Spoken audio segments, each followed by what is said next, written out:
Now, you don't expect people who came to invade us to write the truth about us. They will always write negative things about us. And they have to do that because they have to justify their invasion in all the countries. Despite the unfortunate reality of Africa today, with many unpatriotic leaders all over the continent, there have been many upright African leaders who fought with their all for oppressed Africans. The aim of this video is to highlight important facts about these great men and women in the hope that they will inspire Africans today to keep fighting for a better Africa. This video is a continuation of the key facts you must know about these African leaders series. You can find a part 1 and part 2 on our channel or in the description box of this video. The first great African we are going to focus on in this video is Nigerian and African music icon Fela Kuti. Now, some may wonder how Fela can be considered a great African leader. Yes, Fela was not a political leader, but through his political activism and socially conscious music, Fela proved to be an undisputed leader in Nigeria and Africa's fight for liberation from oppression and corrupt leaders. The first fact you need to know about Fela Kuti was that he was a strong believer in Pan-Africanism and pushed the idea that Africa must unite at every chance he got. Indeed, Fela Kuti considered Ghana's first president and Pan-Africanist frontman Kwame Nkrumah as his greatest hero. Who's your greatest hero? Osajefo Kwame Nkrumah. Who?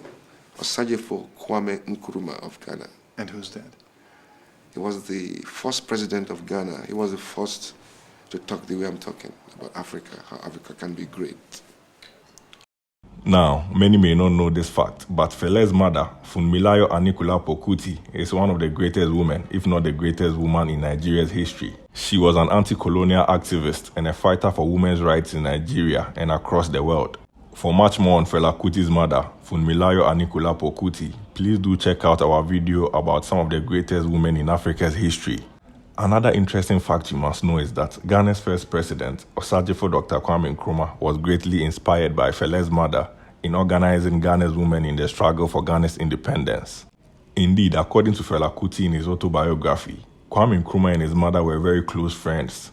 Fela talks about how Nkrumah made a private visit to Nigeria when he was Ghana's leader and refused to see any of Nigeria's leaders but requested to see his mother.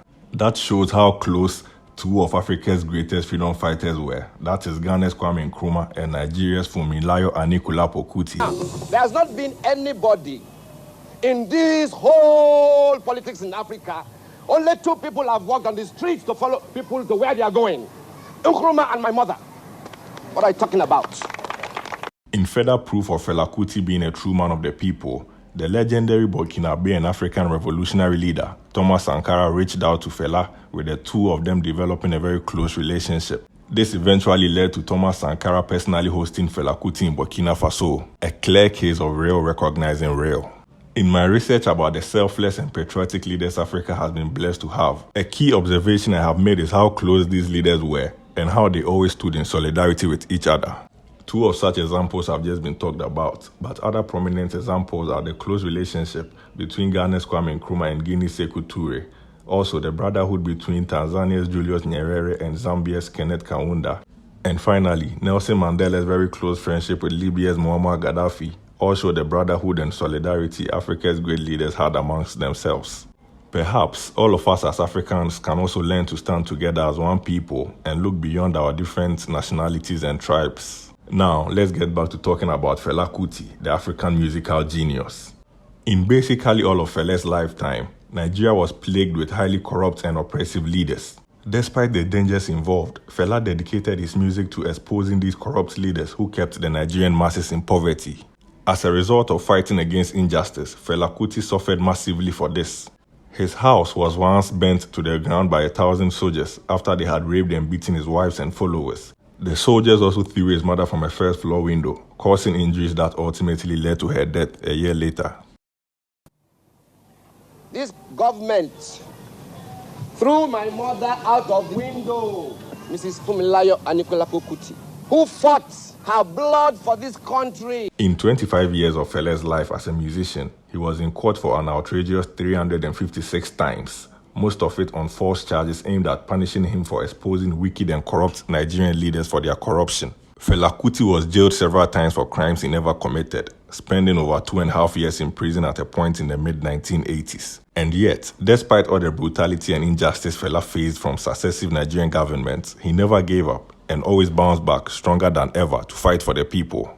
Actually, it was not only in Nigeria that Fela Kuti was a thorn in the flesh of corrupt leadership. Fela visited Ghana in 1978 when Ghana was ruled by the military government of General Echampong.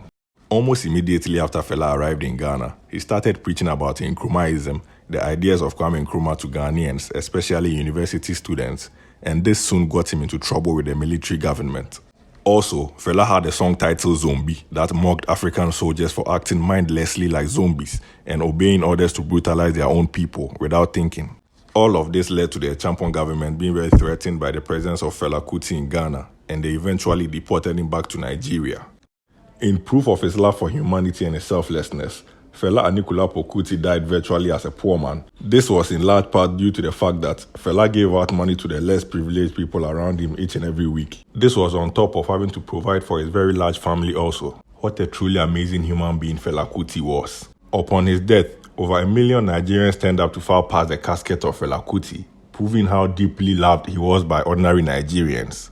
Now, talking about funerals and people showing massive love to great leaders, the great Egyptian leader, Gamal Abdel Nasser's funeral saw millions of Egyptians standing up to pay their last respect to a man who dedicated himself to improving the lives of the Egyptian masses.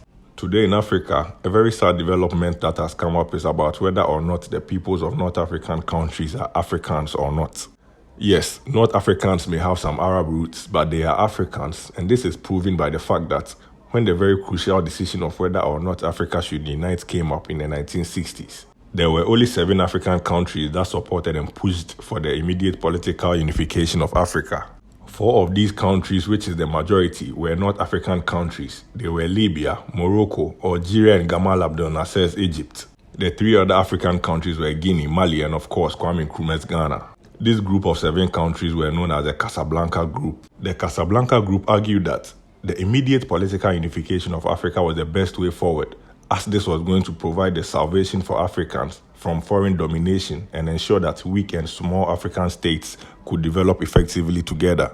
Today, we all see how bad the situation is across Africa because we failed to unite in 1963. This failure was due to a majority of African countries resisting the idea of a united Africa.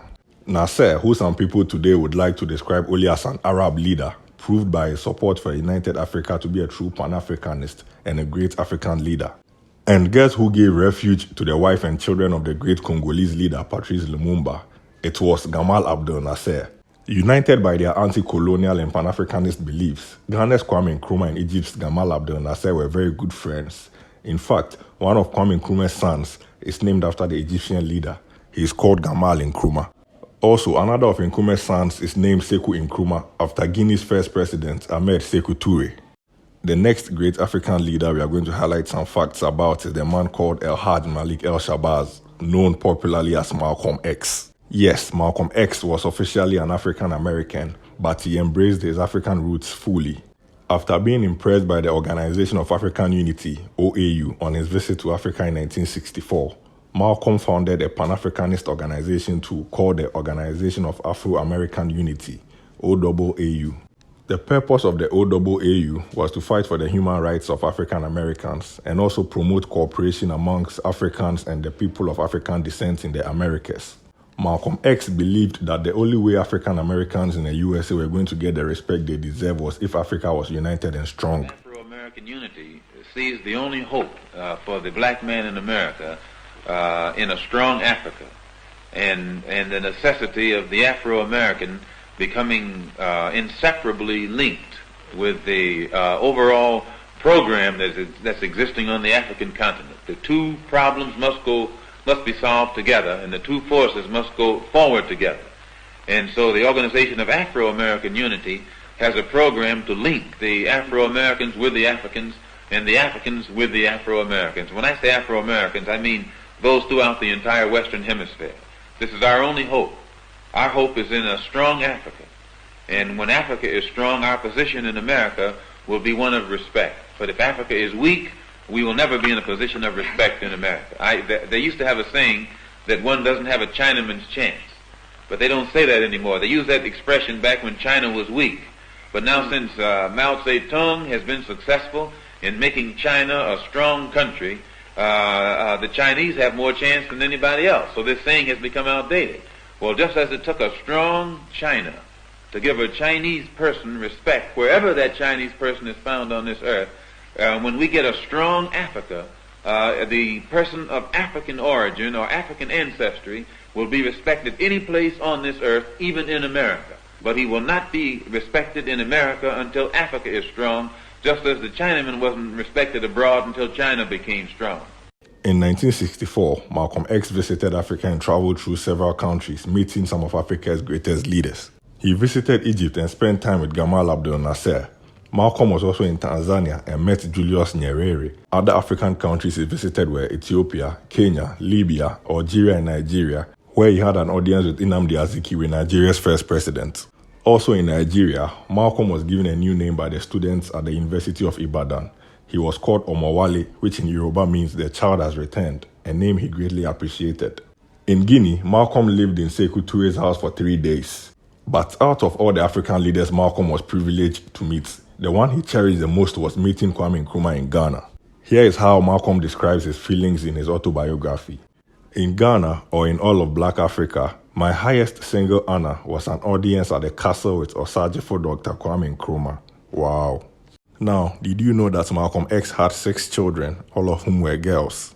Well, yes, Malcolm had 6 daughters with his wife, Betty Shabazz.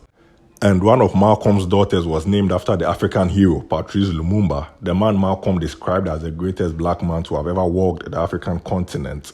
Her name is Gamila Lumumba Shabazz. So there you have some important facts about some of the greatest freedom fighters in Africa's history.